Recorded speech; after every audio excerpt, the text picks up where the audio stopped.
Hello and welcome to another video from Gameplay for All Seasons. Today we're going to be continuing our Hogwarts Legacy series. Today we're looking at a character who must be in the game. If they're not in the game, it means it's breaking with the Wizarding World and what's come before it. If you want to keep up with all the latest Hogwarts Legacy news and developments as they happen, then hit that subscribe button. So far we have very limited information about which characters will definitely not be in the game. The only piece of information we currently have is from the website in the FAQ section. In there it says that we will definitely not have Harry Potter, Ron Weasley or Hermione Granger. Shouldn't come as too much surprise to anyone who knows a little bit or a lot about the game as is currently the case, as we know this is going to be set about 100 years before any of them even joined. So that also means quite a lot of other characters, or almost all of the characters in either Fantastic Beasts or Harry Potter, will not be in this game. One character who might be worth a whole separate video is Dumbledore and whether he might be in the game.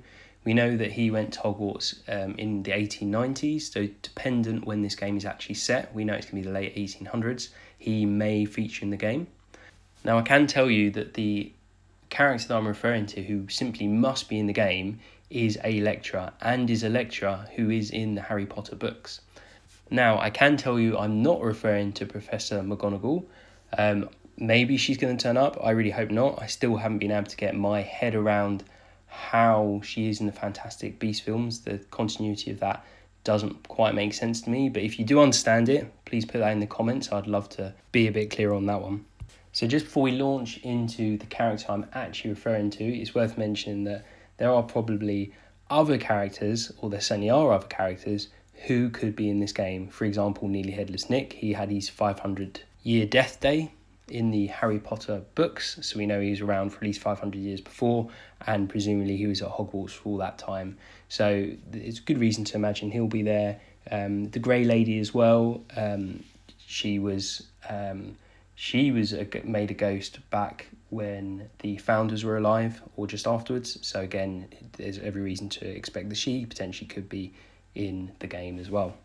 So the teacher then, who should be in this game, is the History of Magic teacher, notorious for being very, very boring and also not alive.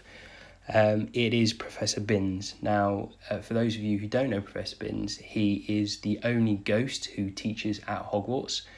Many believe he is not aware that he is a ghost, and he still thinks he's alive and carrying on teaching.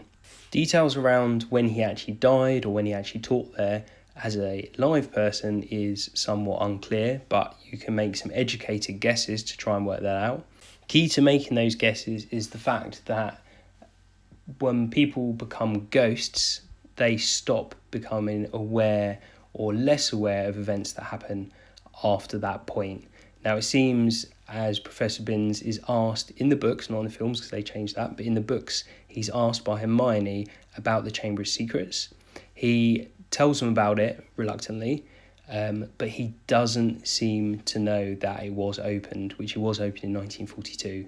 So he should know that if he was alive at the time. So you can reasonably say that he was born before 1942, which is when, as I say, that was opened.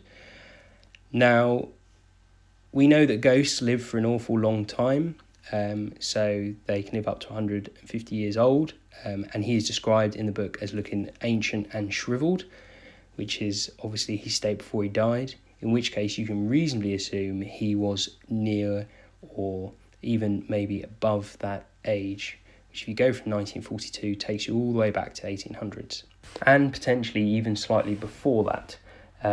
Now, he may have died just before 1942. That's all very possible.